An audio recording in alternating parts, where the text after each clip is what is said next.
Hey guys, welcome back to my channel The Anantosh Diary। তো আজকে আমরা কিন্তু একটা ভালো জায়গায় যাচ্ছি, সেটা হচ্ছে কেদারনাথ। আর এখন আমরা আছি আমাদের যেখানে আড্ডা মারি দুর্গাপুরে জলখাবারগুলি। আর এখানে আমরা আড্ডা মারি, এখন দেখতে পাচ্ছি সবাই বসে আছে আড্ডা মারছে। আর এখান থেকে আমরা বেরাবো কেদারনাথের উদ্দেশ্যে। তবে আজকে তো আমরা ট্রেনে জাস্ট চাপবো।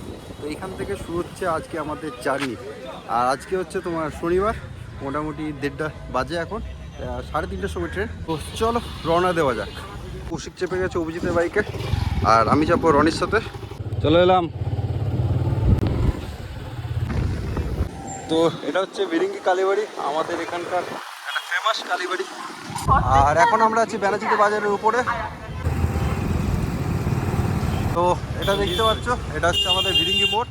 আর এদিকে একটা বাস স্ট্যান্ড আছে ওভারব্রিজ শেষ করে, আর এই ওভারব্রিজটা একদম এন্ডে গিয়ে আর একটা বাস স্ট্যান্ড। তো এই হচ্ছে আমাদের বিরিঙ্গি বাস স্ট্যান্ড, এটা ন্যাশনাল হাইওয়ে 2। আর এদিকে চলে যাচ্ছে তোমার বর্ধমান, কলকাতা যদি ধরো। আর এদিকটা চলে যাচ্ছে আসানসোলের দিকে। তো এখন আমরা এখানে ওয়েট করছি বাস আসবে, তারপরে চাপবো। দেখি লেগে গেছিলো অনেকক্ষণ ধরে বাসের জন্য ওয়েট করে করে, দুটো বাস চলে এসছে। তারপরে ভিড়টা দেখো। আর এখন সামনে একটা স্টেট বাস চলে এসছে। তো আমরা আপাতত এটাতেই যাবো।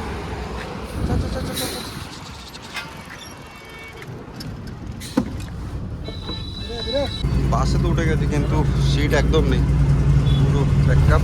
আর লোকে সব দাঁড়িয়ে আছে, কতটা গিয়ে জায়গা পাই দেখি।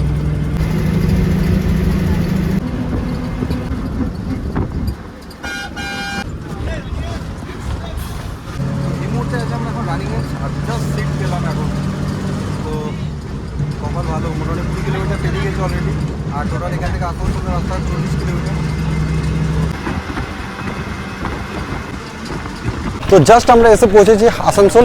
আর আসানসোলে বাস থেকে নেমে প্রচণ্ড ক্যাচক্যাচিনে একটা গরম অনুভব করছি। আর সাথে কৌশিক চলে গেছিলো সাথে সাথে সানগ্লাস নিতে। কত নিল সানগ্লাসটা? 100 টাকা। 100 টাকা। তো এমনভাবে প্ল্যান হয়েছে আমাদের যে কোনো কিছু ঠিক ছিল না। কালকে তৎকালে টিকিট করেছি, আর টিকিট করে শুধু হরিদ্বার যাওয়া পর্যন্ত টিকিট কনফার্ম, তারপরে কিচ্ছু নেই। তো কেদারনাথ যেতে গেলে আমাদের রেজিস্ট্রেশন করতে হয়, সেই রেজিস্ট্রেশনটারও আমরা স্লট পাইনি। তো যা হবে সে ওখানে গিয়ে অফলাইনে দেখা যাবে কী হবে। তো এরকম একটা সার্টেন প্ল্যান নিয়ে আমরা এগোচ্ছি আপাতত। তো সামনে আসানসোল স্টেশন, আর সময় প্রায় 3:45। তো 3:30টার সময় ট্রেন আছে। আর আমরা যাচ্ছি কুম্ভ এক্সপ্রেস, যেটা হাওড়া থেকে ডাইরেক্ট যাবে হরিদ্বার। আর হাওড়ার পরে ডাইরেক্ট স্টপেজ কিন্তু আসানসোলে, দুর্গাপুরে বা বর্ধমানে কোনো স্টপেজ নেই। তার জন্য আমাদের দুর্গাপুর থেকে আসানসোল আসতে হলো। তো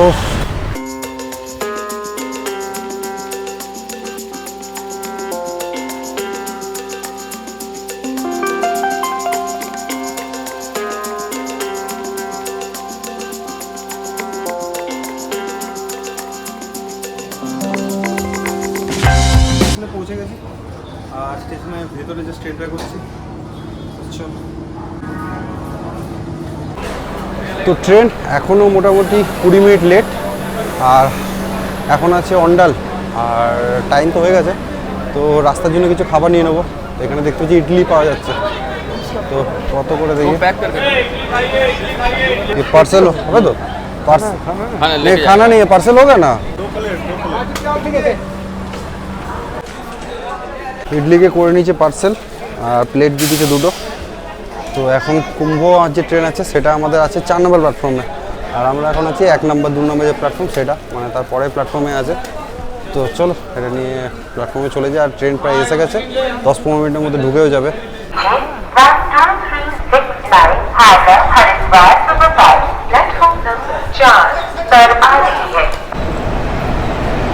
এটা আমাদের ট্রেন আপাতত এসে গেছে।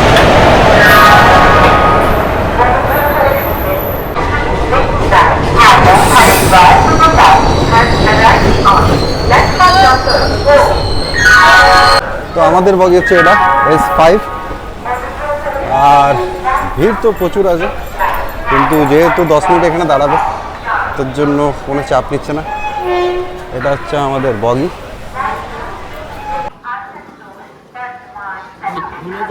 नहीं नहीं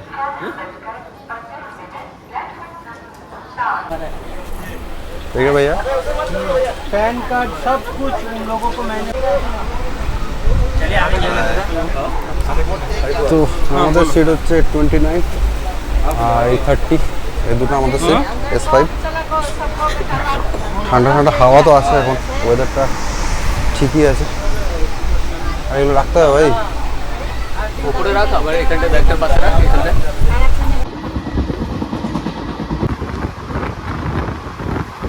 রেখে দেয়। ভালো লাগছে না এদের কারো, বুঝলি তো? বিরক্তি লাগবে না, গরম লাগছে তাহলে পুরো। এতে দেখে একটু বড় আছে বলে কিছু বলছি না, ওদিকে মুখ করে বসে গেল। তার মধ্যে জামাটা পড়েছে তো দেখ পড়াশোনা হচ্ছে পুরো। সিরি লাগছে জামাটা। তোমরা জায়গাটা একবার দেখো শুধু, এটা রিজার্ভেশন কামরা, কার কোনটা সিট কেউ কোনো বুঝতে পারছে না, সবাই জেনারেল টিকিট কেটে এসে রিজার্ভেশন কামরা উঠে গেছে। এখানটা তো অবস্থা পুরো জেনারেল কামরা যেমন হয় সেরকমই অবস্থা পুরো হয়ে আছে। প্যাটিস কোথায় আছে? প্যাটিস चिकन की वेज? पैटिस कौन सा है? नहीं चिकन है नहीं वेज, सत्तू मसाला। सत्तू मसाला वाला पैटिस दे दीजिए, दो दे दीजिए। তো এখন দুটো প্যাটিস আর একটা পেপসি নিয়েছি, এক হাতে ধরে আছি। তো আপাতত রাত্রির খাবার এটাই, দেখা যাক আর কিছু নিলে যাই না নেবো নাকি। রিজার্ভেশন কামরা বলে একদমই মনে হচ্ছে না, ভিতরে পুরো প্যাকটা ভিড় হয়ে আছে। আর দেখো S5 আর অবস্থা খুব শোচনীয়। ভিতরটা একবার দেখায় তোমাদের, পুরো প্যাকটা হয়ে আছে। তো এখন আছি আমরা পাটনা জংশন, আর রাত্রিবেলা 9:30 বাজে। তো এরকম হচ্ছে কিছু খাবার আইটেম। শশা নিয়ে নিয়েছি, দুটো প্যাটিস আর একটা পেপসি। হচ্ছে আজকের রাতের ডিনার। রাতে শশা খাওয়া উচিত নয়, কিন্তু আর কিছু পেলাম না। চলাই চলাই চলাই।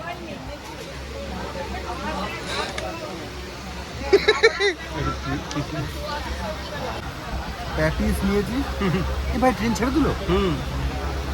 যাই হোক প্যাটিস নিয়েছি, ভিতরে আমি কি বললাম কি প্যাটিস আছে, ভেজ নন ভেজ? বলছে ভেজ নন ভেজ কিছু নেই, ছাতু ভরা আছে। আচ্ছা আচ্ছা দাও, মানে ভিতরে কি থাকবে ভগবান জানে। একটা সস দিয়েছে, চলো চলো খাই আগে, তারপরে 10টা প্রায় বাজে। তো সময় এখন মোটামুটি 10:30, আর আমরা এখন পাটনা স্টেশন পার করে গেছি। আর ট্রেনের এক্সপিরিয়েন্স কিন্তু বিশাল জমজমাট। আর রিজার্ভেশন করে আসা না করে আসা সমান একই ব্যাপার, মানে তুমি জেনারেল টিকিটে পুরো ভর্তি, আমরা বুঝতে পারছি না কার রিজার্ভেশন আছে কার রিজার্ভেশন নেই, এরকম একটা ব্যাপার। মানে টিটি এলেই সে দৌড় পালানো, এরকম মানে একটা আলাদাই ক্যাওস তৈরি হয়েছে। তো যাই হোক, আপাতত ফার্স্ট ডের এক্সপিরিয়েন্স কিন্তু বেশ জমজমাট, আর খুব ভালো লাগলো এরকম একটা ট্রেন জার্নি। বিহারে আমার ফার্স্ট টাইম আমার আসা এরকম ট্রেনে, এই রুটে আমি কোনোদিনও আসিনি। তো পাটনা তো প্রথমবার, মানে এই রুটটাই আমার প্রথমবার। যাই হোক, তো ওভারঅল এক্সপিরিয়েন্স কিন্তু খুবই ভালো। এই ট্রেনে একটা স্পেশাল আমি জিনিস দেখতে পেলাম, আর সেটা খুব দেখে খুব ভালো লাগলো। সেটা হচ্ছে যারা চোখে দেখতে পায় না তাদেরকে, মানে তাদের যে একটা মার্কিং থাকে, মানে তারা যে জিনিসটা পড়াশোনা করে, যে জিনিসটা দেখে কিছু বুঝতে পারে, সেই জিনিসটা কিন্তু এই ট্রেনে মার্ক করা আছে। তো খাওয়া দাওয়া কমপ্লিট করে এবার আমরা ঘুমাবো। তো কৌশিক অলরেডি নিচে চলে গেছে এখানে, আর আমার এদিকে বিছানা এখনও হয়নি। তো তেমন কিছু নেই, জাস্ট একটা বালিশের মতো কিছুটা করবো, তারপরে শুয়ে পড়বো। তো চলো আজকের মতো ভিডিও এই পর্যন্ত। ভিডিওটি ভালো লেগে থাকলে লাইক করো, কমেন্ট করে জানিয়ে তোমাদের কেমন লাগছে। টাটা।